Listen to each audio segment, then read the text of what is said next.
I signed the final document at precisely 3 p.m. on a Thursday afternoon in late September, watching the notary stamp the deed with a satisfaction that felt like champagne bubbles in my chest. The beach house in Laguna Beach was mine. Or rather, it would be my parents' in exactly 2 weeks on their 35th wedding anniversary. $380,000. Every penny I had saved over the past decade working as a senior textile designer for one of the largest manufacturing companies on the West Coast. My apartment in downtown Los Angeles was modest, furnished with thrift store finds and hand-me-downs, but I had never cared about luxury for myself. My parents had sacrificed everything to give my sister Vivian and me a stable childhood. Dad had worked double shifts at the automotive plant while Mom cleaned houses on weekends. They had never owned property, never taken a real vacation, never indulged in anything beyond necessities.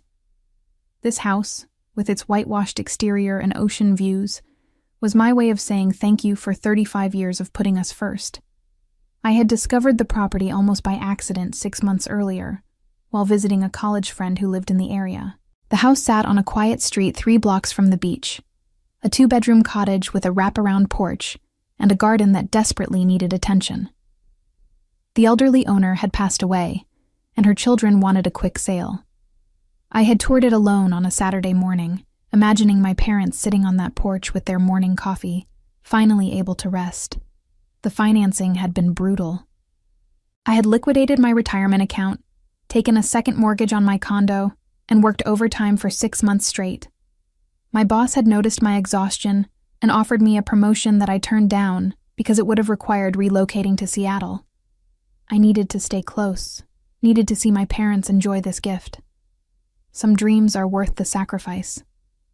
Vivian had always been the difficult one in our family, though no one said it aloud. She was 2 years younger than me, married to a man named Trevor, who worked in pharmaceutical sales, and carried himself with the swagger of someone who believed the world owed him recognition. They had 2 children, both under 10, and lived in a sprawling house in Orange County that Trevor never let anyone forget he had purchased without help from his in-laws. Vivian had studied communications in college, but had stopped working after her first child was born. She spent her days managing Pinterest boards and complaining about how expensive private school tuition had become. I had never been close to Trevor. He had a way of looking at people that made you feel appraised and found wanting. At family dinners, he would dominate conversations with stories about his sales numbers and golf handicap, barely pausing to let anyone else speak. Vivian seemed to shrink in his presence, her voice growing softer, her opinions mattering less. I had watched this transformation over the 8 years of their marriage and said nothing, because families learn to swallow discomfort rather than cause scenes. My parents adored Vivian's children, and I understood why she held a special place in their hearts. She called them daily, visited every weekend with the kids, created the appearance of closeness that I, childless and career-focused, could never quite match. I had accepted my role as the dependable daughter, the one who helped with bills and medical expenses, while Vivian provided grandchildren and Sunday dinners. The anniversary party was scheduled for October 14th, a Saturday. I had planned every detail meticulously, reserving a private room at their favorite Italian restaurant, coordinating with relatives who would drive in from Arizona and Nevada, arranging for a photographer to capture the moment when I handed them the deed. I had even commissioned a custom frame for the house key, engraved with their wedding date and the words, "Home Sweet Home," in elegant script. I kept the gift secret from everyone except my best friend Sophia, who had helped me research real estate lawyers and title companies. Sophia worked as an architect and understood the significance of home ownership in a way that my other friends, mostly fellow designers and artists, did not. She had looked at me with tears in her eyes when I showed her the closing documents. "You're incredible," she had said, squeezing my hand across the coffee shop table. "Your parents are so lucky to have you." I had smiled, feeling the warmth of anticipation. I imagined my mother's face when she saw the ocean from the living room window. Imagined my father finally able to stop worrying about rent increases and landlord inspections. This gift would change their lives in ways that money alone never could. The lawyer I had hired, a sharp woman named Patricia who specialized in real estate transactions, had been thorough about the paperwork. She had included a clause in the deed transfer that required my written consent for any future sale or transfer of the property. I had added this protection almost as an afterthought, thinking vaguely about tax implications and estate planning, never imagining I would need it for any other reason. The week before the anniversary party felt endless. I threw myself into work, finalizing designs for our spring collection and attending production meetings that stretched past 8 p.m.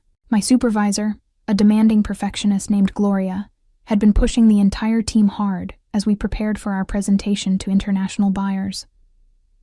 I welcomed the distraction, though my mind kept drifting to the beach house and whether my parents would cry when they saw it. Vivian called me on Wednesday evening, her voice bright with false enthusiasm. "Charlotte, I heard you're planning something special for Mom and Dad's anniversary. You're so thoughtful." Trevor and I wanted to contribute, but you know how expensive everything is with the kids' activities. Maybe we can bring wine. I had felt a flicker of irritation but pushed it away. "Don't worry about it. Just having everyone together will be perfect." "You're always so generous," she had said, and something in her tone made my stomach tighten, though I could not identify why. "Dad mentioned you've been working a lot of overtime. Are you doing okay financially?" The question had felt intrusive, a probe into territory that was none of her concern. "I'm fine, just busy with the new collection launch." We had talked for a few more minutes about logistics and menu preferences before ending the call. I had stood in my kitchen afterward, staring at my phone and wondering why every conversation with my sister felt like a performance, words carefully chosen to maintain a facade of sisterly affection that neither of us truly felt. Saturday arrived with perfect Southern California weather, clear skies and temperatures in the mid-70s. I dressed carefully in a navy dress I had bought specifically for the occasion, simple but elegant, and drove to my parents' apartment building with the framed key on the passenger seat and a folder containing all the property documents in my trunk. The restaurant was decorated with silver and white balloons, photographs from my parents' wedding displayed on easels around the room. Aunts and uncles milled around with champagne flutes, their voices warm with reminiscence. My father, still broad-shouldered at 63 despite the gray in his hair, embraced me with the strength of a man who had spent his life doing physical labor. My mother, petite and elegant in a lavender dress, kissed both my cheeks and whispered that I looked beautiful. Vivian arrived 20 minutes late with Trevor and the children, apologizing breathlessly about traffic, while Trevor checked his phone with barely concealed boredom. The kids ran immediately to their grandparents, and I watched my parents light up with the kind of joy that grandchildren uniquely provide. I felt a pang of something that might have been envy or regret, but I pushed it down. I had chosen my path, and I was proud of what I had accomplished. Dinner was magnificent. Courses of antipasti and handmade pasta, stories and laughter flowing as freely as the wine. I waited until dessert had been served, until the room had settled into contentment, before standing and tapping my glass for attention. The conversations died down, all eyes turning to me. "Mom, Dad," I began, my voice steadier than I felt inside. 35 years ago, you made a commitment to each other and to the family you would build. You've given Vivian and me everything. Your time, your love, your sacrifice. You've never asked for anything in return, never complained about how hard you work to give us opportunities you never had. My mother's eyes were already glistening, and my father reached for her hand. I continued, my throat tight with emotion. I wanted to give you something that represents security and peace, something you've earned 1,000 times over. So today, I'm giving you a house, a beach house in Laguna Beach, fully paid for, in your names. A place where you can finally rest, where you can watch the ocean and know that you never have to worry about housing again. The room erupted. My mother stood and rushed to me, sobbing, while my father followed more slowly, his weathered face crumpling with emotion. Relatives cheered and applauded. Someone took photographs as I handed my parents the framed key and the folder of documents. My mother kept repeating, I can't believe it," through her tears. And my father, a man who rarely showed emotion, wiped at his eyes with the back of his hand. Vivian hugged me too, though her embrace felt perfunctory, and Trevor shook my hand with a grip that was slightly too firm, his smile not quite reaching his eyes.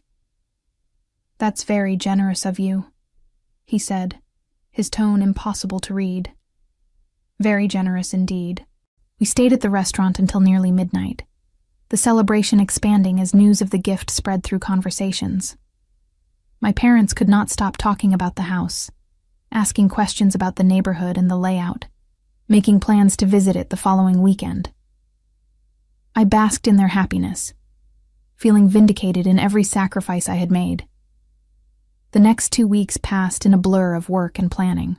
My parents visited the beach house 3 times, each visit generating excited phone calls where they described details I already knew: the built-in bookshelves, the vintage tile in the bathroom, the lemon tree in the backyard. They had already started talking about renovations, small improvements they wanted to make, and I encouraged every idea. This was their home now, their canvas to shape however they wished. I had arranged for a moving company to help them transport their belongings on the first weekend of November. They were giving up their apartment, finally escaping the landlord who had raised their rent twice in 3 years. My father had already given notice at work, planning to retire early now that housing costs were no longer a burden. Everything was unfolding exactly as I had imagined. Vivian had been unusually silent after the anniversary party. She had sent a brief text thanking me for organizing such a beautiful event, but we had not spoken beyond that. I had been too busy to notice the absence of her usual weekly check-in calls, too focused on wrapping up projects at work before taking a few days off to help my parents settle into their new home. On the Friday before the move, my mother called me at work, her voice strained in a way that immediately set off alarms. "Charlotte, honey, can you come over tonight? There's something we need to discuss." "Is everything okay? Is Dad all right?" "He's fine. We're both fine. We just need to talk to you about something important." I had left work early, anxiety building in my chest during the 40-minute drive to their apartment. When I arrived, both my parents were sitting at their small kitchen table, their expressions serious. The moving boxes stacked against the walls seemed suddenly ominous. "What's wrong?" I asked, sitting down across from them. "Did something happen with the house?" My father cleared his throat, uncomfortable in a way I had rarely seen. "Charlotte, we need to talk about Vivian and Trevor. They've been having some financial difficulties." The statement hung in the air like smoke. I waited, my hands folded on the table, saying nothing. My mother jumped in, her words tumbling over each other. "Trevor's company downsized their sales force, and he's been making much less commission. They're struggling with their mortgage, and Vivian is worried they might lose the house. The kids would have to change schools, and it would be so disruptive for them." I felt something cold settle in my stomach. "I'm sorry to hear that, but what does this have to do with the beach house?" My parents exchanged a glance, and I saw the guilt written across both their faces. My mother reached across the table as if to take my hand, but I pulled back. "They need help," my father said quietly. "And we have this beautiful house that you gave us, much bigger than we need. We discussed it with Vivian and Trevor, and we all agreed it would be best if they moved into the beach house. They need it more than we do right now." The words did not make sense at first. I heard them individually, but could not assemble them into coherent meaning. "You're giving away the house I bought you?" "Not giving away," my mother said quickly. "We're still the owners, but they'll live there, take care of it. We'll visit on weekends. It's still ours, technically." "Technically," I repeated, the word bitter on my tongue. "I spent $380,000, money I saved for 10 years to give you security. And you're handing it to Vivian and Trevor?" "They're family," my father said, his voice carrying the weight of finality that had ended arguments throughout my childhood. "Family helps family. You of all people should understand that. You've always been the one we could count on to be reasonable." "Reasonable," The word I had heard my entire life, the expectation that had shaped every decision I had ever made. Be reasonable, Charlotte. Be responsible. Be the one who sacrifices so everyone else can be comfortable. Have you already told them? I asked, my voice flat. My mother nodded, tears in her eyes. Vivian was so relieved. She cried, Charlotte. She said you were saving their family. Trevor is already making arrangements to move their things next week. I stood up, my chair scraping against the linoleum floor. I need to go. Please don't be upset, my mother pleaded. This doesn't change what you did for us. We're so grateful, and we'll still use the house. It's just that right now, Vivian needs it more. I walked to the door without responding. My vision blurred with tears I refused to let fall in front of them. I heard my father call my name, but I did not turn around. I drove home in a daze, my mind spinning with disbelief and rage that felt like acid in my chest. I sat in my apartment that night with a bottle of wine I did not drink, staring at the city lights through my window and feeling the betrayal settle into my bones like frost. The house that was supposed to represent love and gratitude had become a weapon, used to demonstrate yet again that my needs, my sacrifices, my feelings were secondary to Vivian's comfort.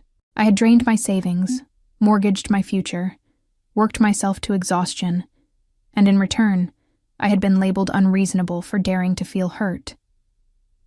The next morning, I called Patricia, the real estate lawyer who had handled the transaction. She answered on the third ring, her voice professionally pleasant until she heard the tension in mine. Charlotte, what's going on? I explained the situation in clinical terms, keeping my emotions locked down through sheer force of will. When I finished, she was quiet for a long moment. Do you have the deed in front of you? She asked finally. I retrieved it from my file cabinet and read her the relevant clauses. She made a small noise of satisfaction. The covenant is clear. Any transfer of the property, whether through sale, gift, or change of primary residence, requires your written consent. Your parents cannot legally allow your sister and her husband to take occupancy without your approval. What are my options? You can enforce the covenant. If they've already allowed your sister to move in without your consent, you have grounds to rescind the entire gift and reclaim the property. The house would revert to your ownership.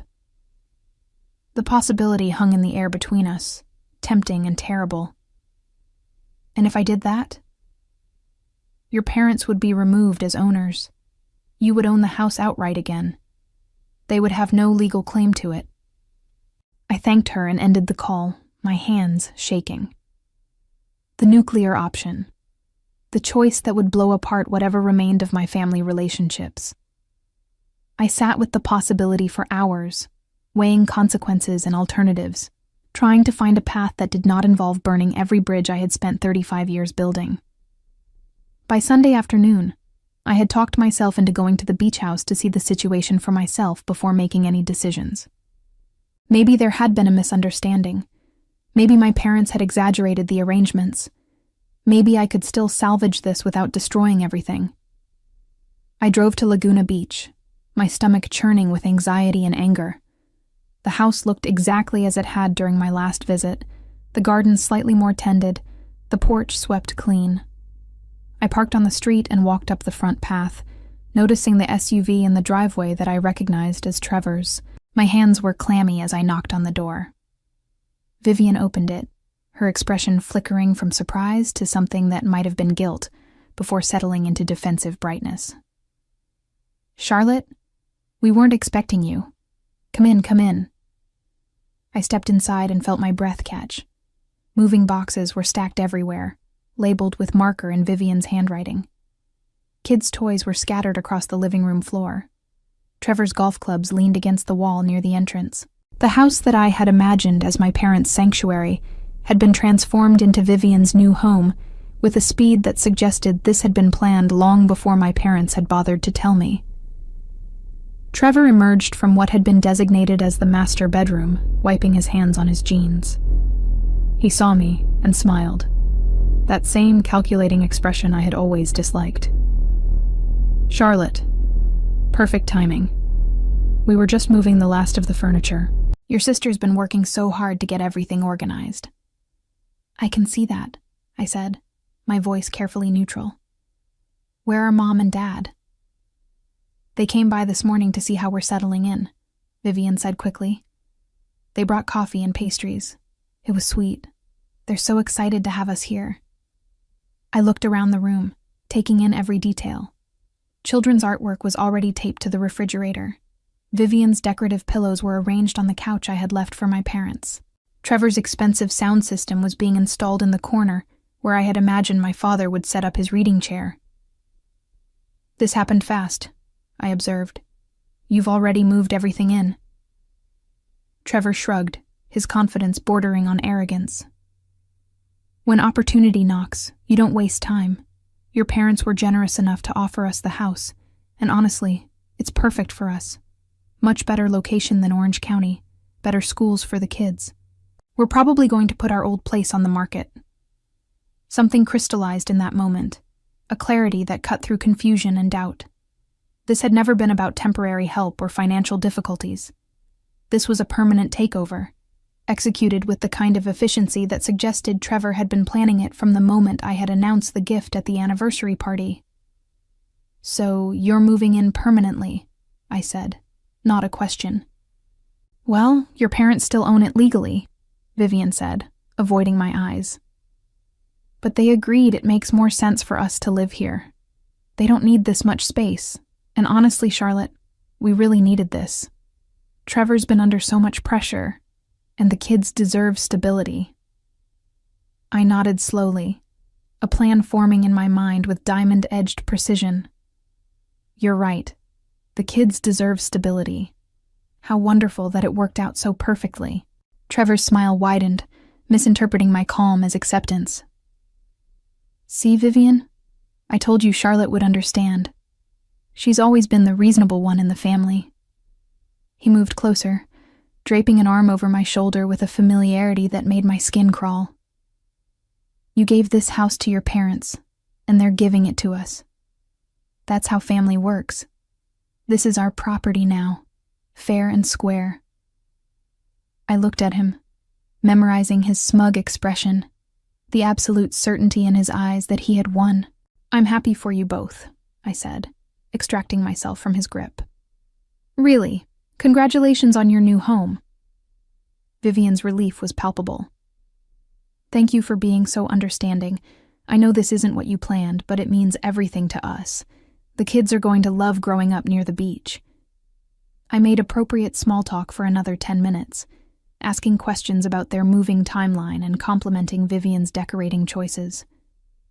I played the role of the supportive sister so convincingly that Trevor offered to show me the renovations they were planning, pulling up designs on his phone with enthusiasm. I admired everything, agreed with every suggestion, and left with a smile that felt like broken glass in my mouth. I drove directly from the beach house to Patricia's office, not caring that it was Sunday evening. She had given me her personal cell number, telling me to call any time if I needed legal advice about the property. When I explained what I had just witnessed, she told me to come to her home office immediately. Patricia lived in a Spanish-style house in Pasadena, her home office a converted sunroom filled with law books and African violets. She poured us both coffee and listened without interruption as I described the scene at the beach house, my voice steady, despite the rage burning in my chest. They've taken full occupancy, she said when I finished. That's a clear violation of the covenant. You have every right to enforce it. What exactly would that look like? She pulled out a legal pad and began sketching the process. I'll file a notice of violation with the county recorder's office that officially documents that the covenant has been breached. Simultaneously, I'll send certified letters to your parents, your sister, and her husband, informing them that they have 72 hours to vacate the property or face legal action to enforce your ownership rights. And if they refuse, then we file for immediate enforcement in civil court. Given that you have documentary evidence of the covenant and photographic proof of their occupancy, a judge will likely rule in your favor within days. The property would be returned to your sole ownership, and they would be legally required to leave. The implications were staggering. My parents would lose the house entirely. Vivian and Trevor would be forced out of what they already considered their home. The family would fracture in ways that might never heal. And yet, as I sat in Patricia's sunroom watching the sunset paint the walls gold, I felt a strange sense of peace. They had made their choice. Now I would make mine. "Do it," I said. "File everything tomorrow morning." Patricia nodded, no judgment in her expression. "I'll need you to sign some documents authorizing me to act on your behalf. And Charlotte, once we start this process, there's no easy way to reverse it. You need to be certain." "I'm certain," I said, and I was.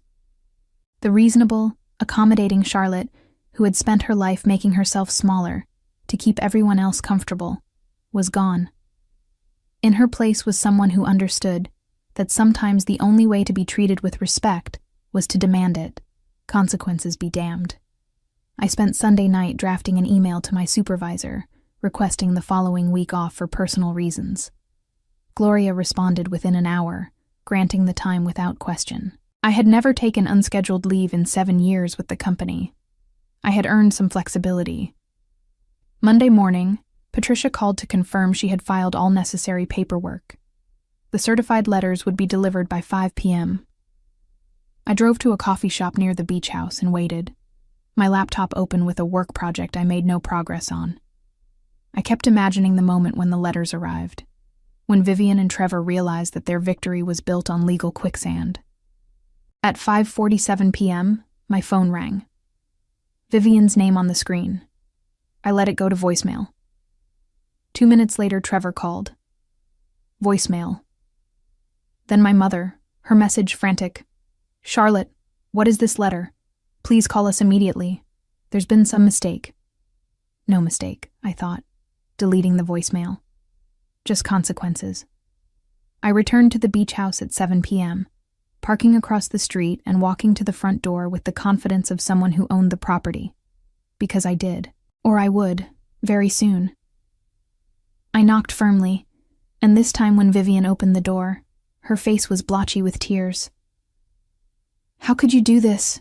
she demanded, her voice shrill. "After everything we've been through as a family?" "May I come in?" I asked pleasantly. "We should probably discuss this." Trevor appeared behind her, his face flushed with anger. "There's nothing to discuss. Your parents gave us this house. We have their permission to be here." I pushed past them into the living room, taking in the moving boxes that had multiplied since yesterday. "Actually, you don't. Not according to the legal covenant that was part of the deed transfer, the covenant that requires my written consent for any change in occupancy." "That's insane," Trevor spat. "What kind of person puts restrictions on a gift?" "The kind of person who spent 10 years saving money to buy her parents a home," I replied, my voice ice. "The kind of person who liquidated her retirement and mortgaged her future because she thought she was giving them security. Not giving my sister and her entitled husband a free house." Vivian sank onto the couch, crying harder. "We needed this, Charlotte. We were going to lose our house. The kids would have been devastated." "Then you should have asked me directly instead of manipulating our parents into giving you what I bought for them." "Manipulating?" Trevor's laugh was harsh. "Your parents made a choice. They chose to help their daughter who actually needs help, instead of the workaholic sister who makes plenty of money and doesn't even have kids. The words were designed to wound, and they did, but I refused to let him see it. My finances and life choices are none of your concern. What is your concern is that you're currently illegally occupying property that will revert to my ownership within the week. You have 72 hours to remove yourselves and all your belongings, or I'll have you forcibly evicted." "You're bluffing," Trevor said, but his voice lacked conviction. I pulled out my phone and showed him a photo of the filed legal documents. "I'm not. My lawyer has already submitted everything to the court. Judge review is scheduled for Thursday morning. By Friday, this house will be mine again, and you'll be trespassing." Vivian looked up at me, her eye makeup running down her cheeks. "What about Mom and Dad? You're taking away their gift?" "No," I said quietly. "You took away their gift when you convinced them to give it to you. I'm just correcting the mistake." My phone exploded with messages over the next 24 hours. My mother called 17 times. My father left voicemails ranging from angry to pleading. Relatives I had not spoken to in years texted to tell me I was being selfish and cruel.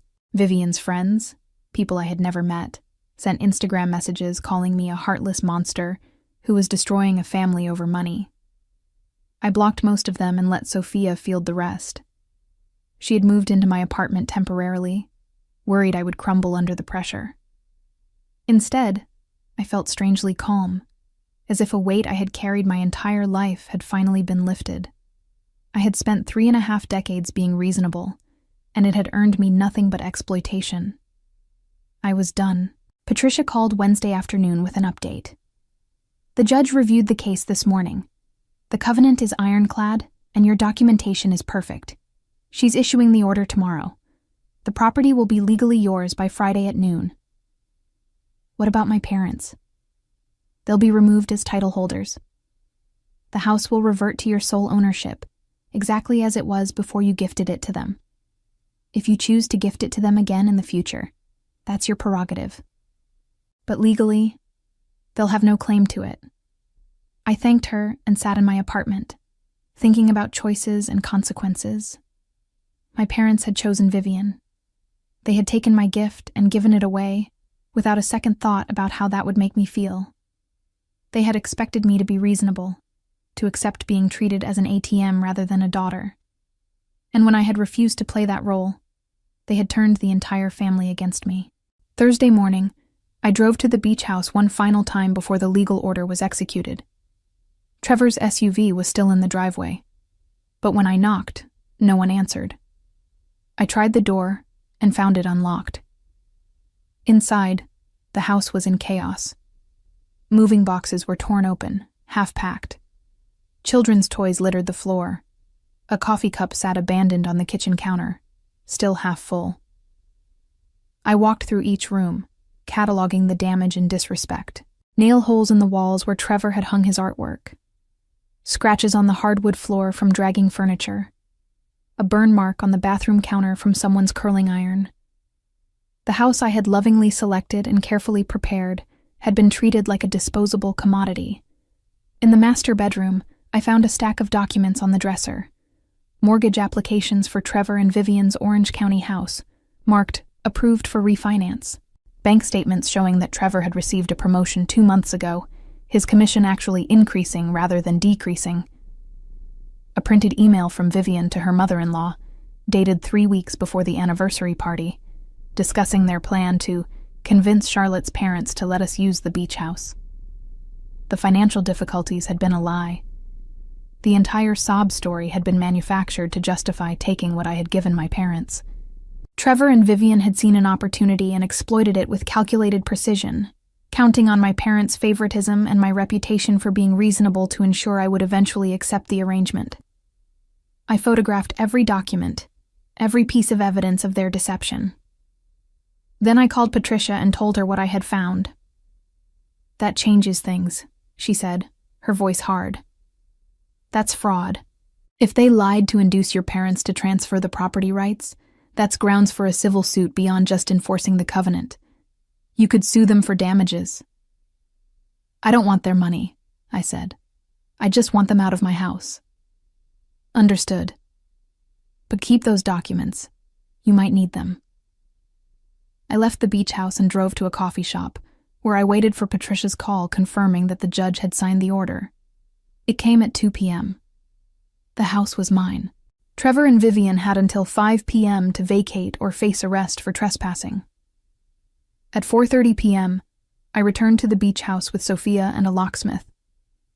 The SUV was gone. The front door stood ajar. Inside, the house was empty except for garbage. Torn boxes, packing materials, scattered toys they had not bothered to collect. They had left in a hurry, taking everything they could carry and abandoning the rest. The locksmith changed all the locks while Sophia and I bagged the trash. We worked in silence, the only sounds the clinking of keys and the rustle of garbage bags. When we finished, I stood on the porch and looked at the ocean, visible between the houses across the street. The sun was setting, painting the water gold and pink. "Are you okay?" Sophia asked, putting her hand on my shoulder. "I'm perfect," I said, and I meant it. The house was mine. The betrayal was over. I had stood up for myself in a way I had never imagined possible, and I had won. My phone buzzed with a text from my mother. "You've destroyed this family. I hope you're proud of yourself." I deleted the message without responding and turned off my phone. Tomorrow I would deal with the aftermath. Tonight, I would sit on my porch and watch the ocean and remember that I had value beyond what I could provide for other people. I had learned that gifts with strings attached are not gifts at all, and that sometimes the only way to be treated with respect is to refuse to accept anything less. The revenge was not in taking back the house, though that was satisfying. The revenge was in refusing to be reasonable one more time, in choosing myself over their expectations, in walking away from people who had never valued me as anything more than a resource to be exploited. I had bought myself something far more valuable than a beach house. I had bought my self-respect back, and no one could ever take that from me again. The first week after reclaiming the house, I threw myself into restoration. The damage Trevor and Vivian had inflicted was worse than I had initially realized. Beyond the surface scratches and nail holes, they had removed light fixtures and cabinet hardware, presumably to take to their next residence. The garden had been trampled, plants broken where they had carelessly dragged furniture through the side gate. I documented everything with photographs and receipts, building a file that Patricia assured me would be useful if I ever chose to pursue legal action. I had no intention of suing them for damages. The house itself was revenge enough, a constant reminder that their scheme had failed spectacularly. But I kept the records anyway, insurance against whatever came next. My parents called repeatedly during those first days, but I did not answer. Their voicemails evolved from angry demands to tearful pleas to cold silence. My father sent a registered letter to my apartment, formal and distant, explaining that I had broken their hearts and destroyed their trust. My mother sent a card with a religious verse about forgiveness, the implication clear.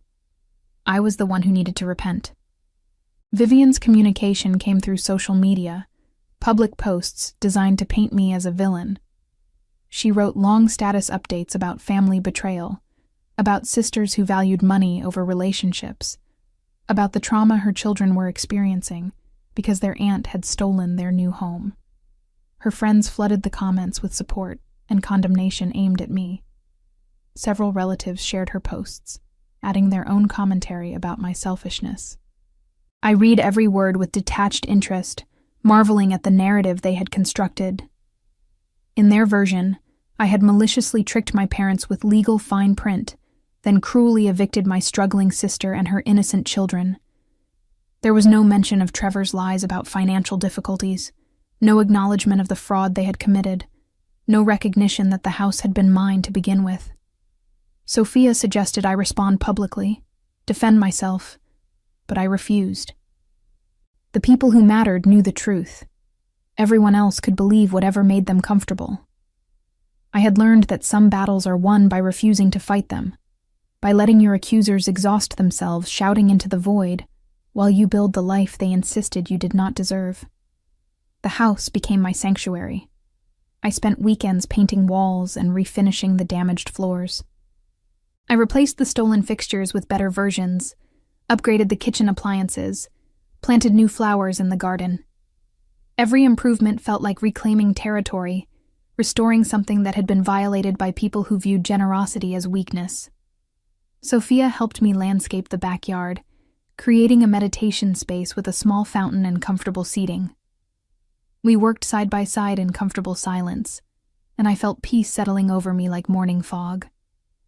This house, which had begun as a gift for my parents, had become a symbol of something more profound, my refusal to be diminished by people who demanded I make myself smaller for their convenience. 3 weeks after the eviction, I hired a property management company to handle renting the beach house. I had considered selling it, cutting all ties to the painful memories embedded in its walls.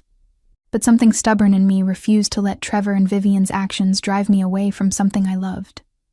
Instead, I would keep it, transform it into a source of income that would rebuild my depleted savings, and occasionally use it myself when I needed to remember why I had stopped being reasonable. The management company found tenants quickly, a young couple who taught at a nearby elementary school, responsible and kind, who promised to care for the house as if it were their own. The rental income covered my mortgage and provided a small surplus. I set up automatic payments to replenish my retirement account, slowly undoing the financial damage of my generosity. In mid-December, my boss Gloria called me into her office. I had been expecting a conversation about my recent distraction, perhaps even a performance warning. Instead, she offered me a promotion I had turned down months earlier, Senior Director of Design, with a substantial raise and the option to work remotely 2 days per week. "You've been different lately," she said, studying me with sharp eyes. "More focused, more confident. Whatever happened in your personal life, it suits you." I accepted the promotion without hesitation, negotiating for an even higher salary than she had initially offered. The old Charlotte would have taken whatever was given, grateful just to be considered. The new Charlotte understood her worth and demanded compensation that reflected it. My first act as senior director was to redesign our company's entire summer collection, incorporating textile patterns inspired by the ocean views from the beach house. The designs were bold and unconventional, a departure from our typically conservative aesthetic. When I presented them to the executive team, I expected pushback. Instead, they approved the collection unanimously, praising my vision and creativity. The collection launched in February to exceptional reviews. Fashion magazines featured my designs in editorial spreads. International buyers increased their orders. My name appeared in industry publications as an innovator, someone pushing boundaries and redefining contemporary textile design. I had never sought recognition, but I found I enjoyed it. Not the fame itself, but what it represented. I had refused to shrink, and I had flourished because of it. Vivian's social media presence shifted as winter turned to spring. The angry posts about family betrayal were deleted, replaced by carefully curated photos of her children and inspirational quotes about resilience. She had moved with Trevor to a rental house in San Diego, farther from my parents but closer to his company's main office. The distance seemed to suit everyone, creating physical space that mirrored the emotional chasm that now divided us. I heard through a cousin that Trevor had been furious about losing the beach house, that he had consulted several lawyers about challenging the covenant before being told he had no legal standing. The mortgage refinancing they had secured on their Orange County house had been used to cover mounting credit card debt, not to purchase a new home. They had needed the beach house not because they were losing their current residence, but because they had spent beyond their means and needed to eliminate their housing costs to maintain their lifestyle. My parents had moved to a senior apartment complex in Long Beach, a modest 2-bedroom unit subsidized by my father's union pension. They had not asked me for help, and I had not offered. We existed in mutual silence, connected by blood, but separated by choices that neither side seemed willing to forgive. In April, I received an unexpected letter from my father. Not an email or text, but an actual handwritten letter, his careful block print filling 2 pages. "Charlotte," it began, "I have spent months trying to understand what happened, trying to find the words that would fix what we broke. Your mother and I believed we were doing the right thing, helping Vivian when she needed us. We did not understand the covenant you had included in the deed, and we did not think to ask you before making our decision. That was wrong. We treated your gift carelessly, and we hurt you deeply." The letter continued, acknowledging their favoritism toward Vivian, admitting they had allowed Trevor to manipulate them because they wanted to believe they were helping their grandchildren. He did not ask for forgiveness or suggest reconciliation. He simply stated facts and accepted responsibility, ending with a line that made my hands shake. You were right to take back the house. We did not deserve it, and we certainly did not deserve you." I read the letter 3 times, tears streaming down my face in a way they had not since the day I discovered Vivian in my beach house. My father had never been good with emotions, had spent my childhood showing love through actions rather than words. This letter represented a vulnerability I had never seen from him, an admission of failure that must have cost him everything. I did not respond immediately. I needed time to process, to decide what kind of relationship, if any, I wanted with my parents going forward. But I kept the letter, tucked into my desk drawer, a reminder that some people are capable of growth even when it comes too late to undo the damage. In May, I flew to New York for a textile industry conference where I was scheduled to speak on a panel about innovative design techniques. The event was at a luxury hotel in Manhattan, the ballroom filled with designers and manufacturers from around the world. I wore a suit I had designed myself, fabric printed with abstract waves that echoed the ocean beyond my beach house windows. During my panel, I discussed the importance of protecting your creative vision, of refusing to compromise your aesthetic to please people who did not share your values. I spoke about the risks inherent in bold design choices and the rewards that come from trusting yourself, even when everyone around you suggests safer paths. The audience responded enthusiastically, and afterward, several attendees approached me with business cards and collaboration proposals. That evening, at the conference reception, I met a man named Julian, who ran a boutique textile studio in Portland. We talked for hours about design philosophy and the business of art, discovering we had similar views on creative independence and sustainable manufacturing. He was thoughtful and funny, his passion for his work evident in every gesture. When he asked for my number, I gave it without hesitation. We began dating long-distance weekend trips to Portland and Los Angeles that felt effortless in their ease. Julian had been married briefly in his 20s, a relationship that ended amicably when both parties realized they wanted different futures. He had no interest in children, but loved his work with an intensity I recognized. We fit together in a way I had never experienced, 2 people who had chosen themselves and found they could choose each other without losing anything essential. By July, Julian had relocated to Los Angeles, moving into a loft downtown that we jokingly called his studio, though he increasingly spent nights at my apartment. We traveled to the beach house on weekends, the tenants having moved out in June. I had decided not to re-rent immediately, wanting to enjoy the space I had fought so hard to reclaim. Julian loved the house instantly, understanding why I had been willing to sacrifice everything to give it to my parents. We spent long afternoons on the porch, working side by side on our respective projects, comfortable in shared silence. He never asked about the family drama that surrounded the property, accepting my brief explanations without pushing for details I was not ready to share. In late August, nearly a year after the anniversary party that had started everything, I received a phone call from Vivian. I almost declined it, my finger hovering over the reject button before curiosity won out.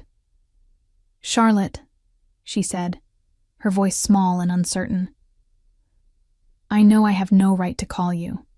I know you probably hate me, but I need to tell you something, and I couldn't do it through a letter or text." I waited, saying nothing. "Trevor and I are getting divorced," she continued. "It's been coming for a while, but I finally filed the papers last week. He's been having an affair with someone from his office for months, maybe longer. I found out because she called the house, thinking I already knew. I felt a spike of satisfaction followed immediately by guilt. "I'm sorry you're going through that." "You're not sorry," Vivian said, and she almost laughed. "You never liked him. You were probably right about him from the beginning. I just couldn't see it because I was so desperate to believe I had made the right choice." "What do you want from me, Vivian?" She was quiet for a long moment. "Nothing. I don't want anything. I just wanted you to know that you were right. About Trevor. About the house. About all of it. We lied to Mom and Dad about our financial problems. Trevor convinced me it would be fine, that you would understand eventually. that family owed each other support. But it was never about needing the house. Trevor just wanted it because it made him feel successful, like he was beating you somehow. The admission hung between us, years of resentment and competition finally acknowledged. Why are you telling me this now? Because I've spent this whole year blaming you for destroying our family, telling everyone who would listen that you were cruel and heartless. But I was wrong. You didn't destroy anything. We did, when we tried to take something that was never ours. Her voice cracked. I miss you, Charlotte. I miss my sister. I know I don't deserve your forgiveness, but I wanted you to know that I understand now what I couldn't see before. I closed my eyes, feeling the weight of the year settle over me. Part of me wanted to rage at her, to list every injury and betrayal, to make her feel the depth of pain she had caused. But another part, the part that had learned to choose peace over being right, simply felt tired.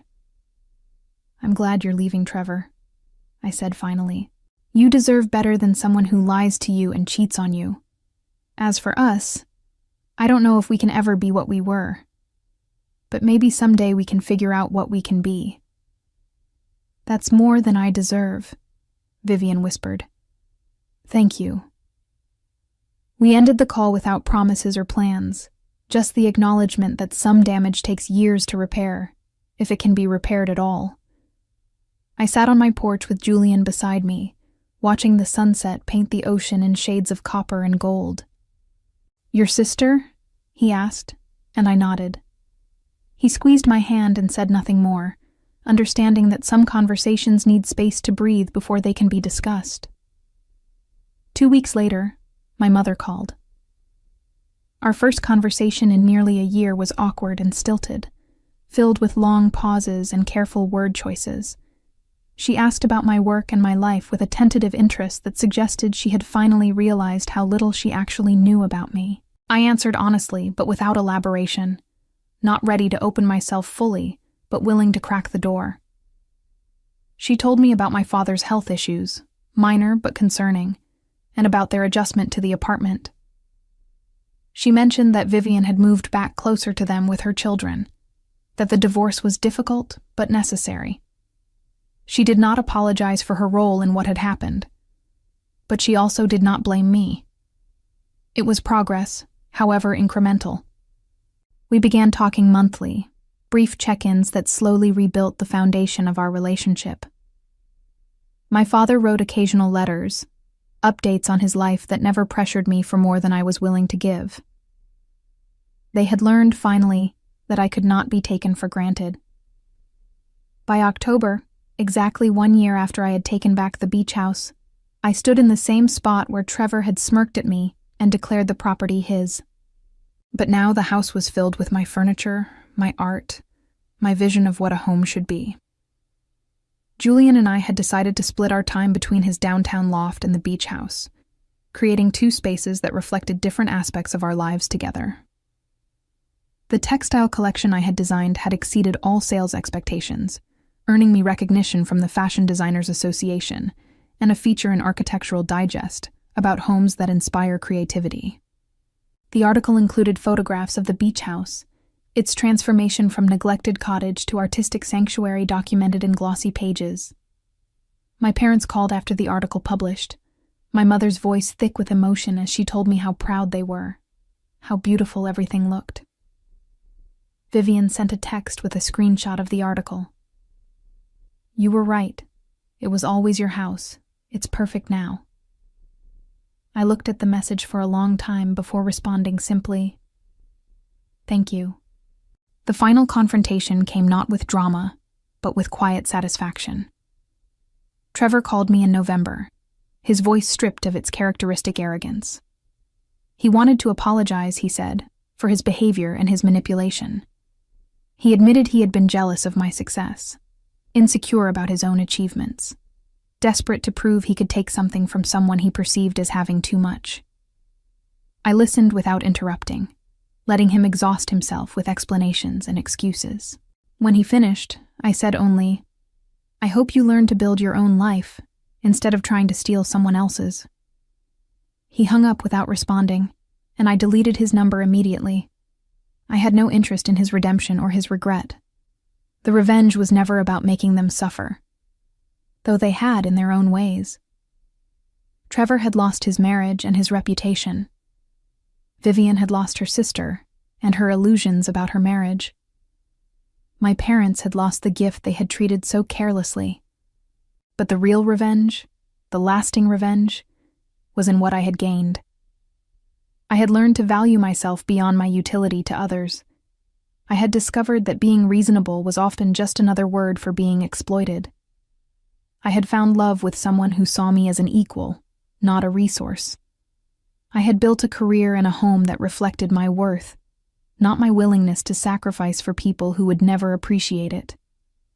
In the months that followed, Trevor's life unraveled with a completeness that would have satisfied me had I still cared enough to notice. The affair that destroyed his marriage also destroyed his career. His company's ethics policy strictly prohibited relationships between supervisors and subordinates, and when human resources discovered he had been involved with a junior sales representative, they terminated him immediately. Unable to find comparable work in pharmaceutical sales, he took a position with a medical supply distributor at a fraction of his previous salary. His expensive car was repossessed. The Orange County house sold at a loss in a declining market, barely covering their remaining mortgage. Vivian's divorce attorney ensured that Trevor paid substantial child support despite his reduced income, and the financial pressure that he had lied about to steal my beach house became his genuine reality. He moved to a studio apartment in the Inland Empire, over an hour from his children, his golf club sold to make rent. The man who had declared my gift his property now worked weekends as a retail clerk to supplement his income, his arrogance replaced by the exhaustion of consequences he had spent his life avoiding. As for me, I never stopped working hard, but I stopped working for other people's approval. The beach house remained mine, a testament to the power of standing up for yourself even when everyone around you demands you stay small. Sometimes on quiet mornings, I stood on the porch with my coffee and watched the ocean, remembering the woman who had signed those documents, believing she was buying her parents' happiness. I did not regret that woman's generosity, but I was grateful I was no longer her. The revenge journey had taught me that protecting yourself is not selfish. It is survival, and sometimes the most radical act of love you can offer the world is refusing to let it diminish you.